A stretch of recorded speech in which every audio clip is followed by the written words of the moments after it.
So you're converting from Dungeons & Dragons 5e over to Pathfinder 2e for reasons. Well, this system is way different than you're used to, and there are some things you need to know. Don't worry, TPG has you covered starting with this video. If you're new to the system, you might not know about the 3-action economy. It's really quite simple. You get 3 actions on your turn, and you can use them however you want.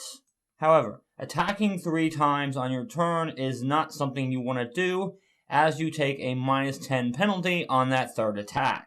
So for today's video, I'm going to be covering 10 Pathfinder 2e actions that are better than making a 3rd attack. Number 1. Prepare to aid. Aid is a reaction that is available to all characters. With this reaction, you can give an ally a bonus on a skill check or attack roll. You explain to the GM how you're going to help, and they determine what you roll, and if you're able to help at all. On a critical failure, you give the ally a -1 penalty to what they're attempting. A success is +1, and a critical success can be anywhere from +2 to +4, depending on your proficiency in what you're using. The DC is usually 20, but can be changed by the GM. It's hard to do this at level 1, but it gets easier and easier as you level up. But in order to do any of this, you must spend an action on your turn preparing to help. But this is much better than trying to attack yourself at a -10 to hit. A lot of spellcasters don't have reactions other than this. So if you're a spellcaster and want a reaction, this is a great one to pick up. Number 2. Recall knowledge. Every monster in Pathfinder 2e has strengths and weaknesses. And every monster in the system also has a special ability. How do you find out this information?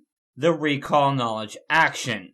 When you use this action, the GM will roll a check for you. What this check is ultimately depends on what you're trying to recall knowledge about.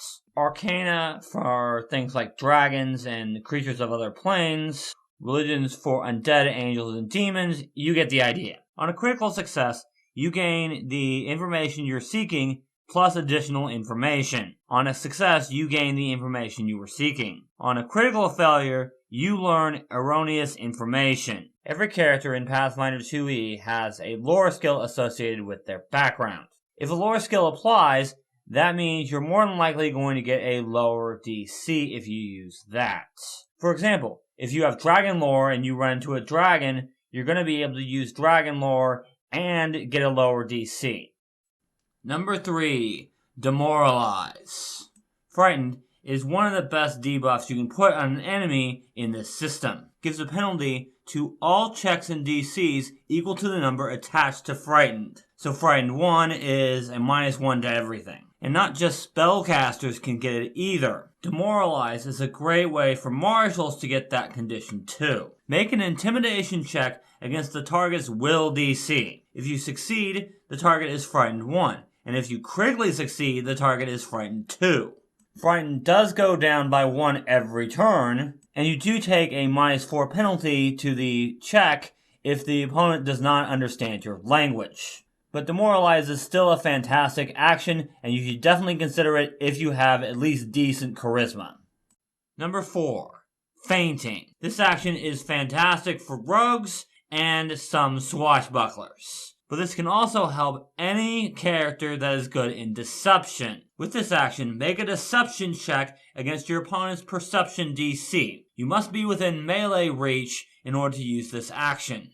On a critical success, the target is flat-footed against all attacks you make until the end of your next turn. If you succeed, the target is flat-footed against your attacks until the end of the current turn. On a critical failure, you are flat-footed against their attacks until the end of your next turn. Flat-footed is a -2 penalty to armor class and does stack with status penalties like from the Frightened condition. This does only make them flat-footed to you, and it's still better than taking a -10 penalty on an attack roll.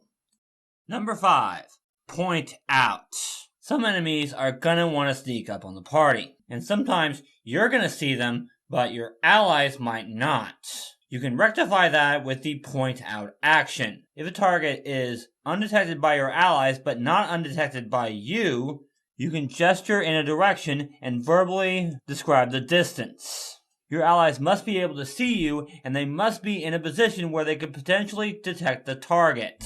This action makes the target hidden to your allies rather than undetected. If your allies can't hear or understand you, they must make a perception check against the target's stealth DC. If they fail, they misunderstand you and think the target is in a different location. This is one that even veteran players forget exists. So try to remember this one when deciding what to do with your third action.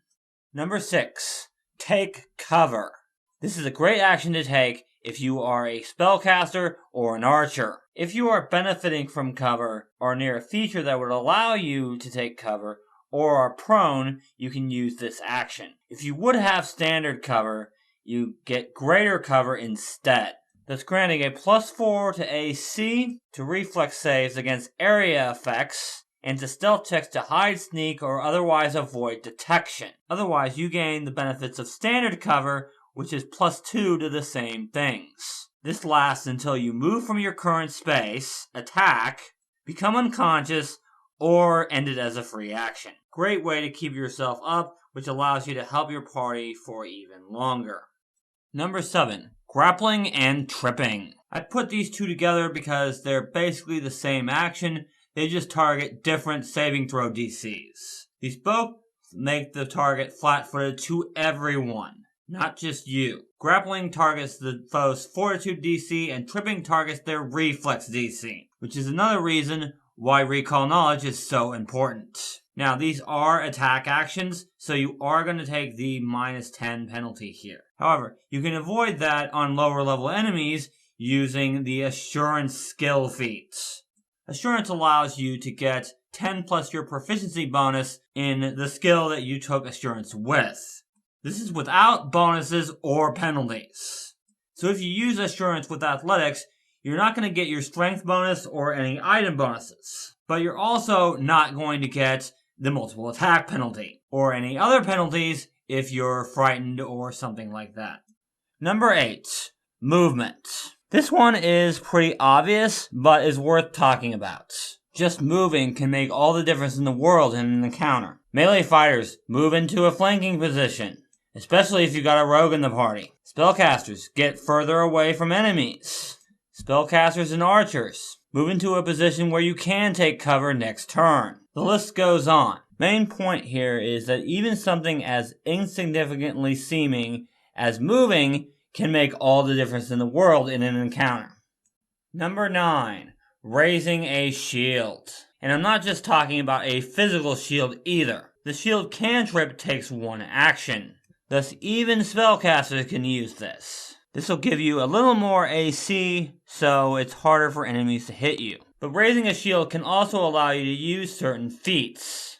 Fighters and champions with shields have access to the Shield Warden feat, allowing them to use their shield to protect allies. So if you're a spellcaster, consider taking the shield's cantrip. And if you're using a shield as a martial, consider raising it as your third action. Number 10. Skill actions. Some skill feats give you actions that you can use during combat. Bon Mot and Battle Medicine are perfect examples. Bon Mot gives a penalty to enemies on their perception checks and will saving throws. Great to help out any spellcaster that uses mental spells. Battle Medicine allows you to use the medicine skill in combat to heal allies. And there are others as well. So consider taking those types of skill feats when building and leveling up your character. Alright, if you liked the video, leave a like and subscribe to the channel for more Pathfinder 2e teamwork content. You can also check out the links in the description, including my Patreon page. There you can get some Google Sheets for my teamwork builds and other cool stuff. If you'd like to play a Shadow Sorcerer, definitely check out this video here. Thank you guys so much for watching, and until next time, teamwork is vital.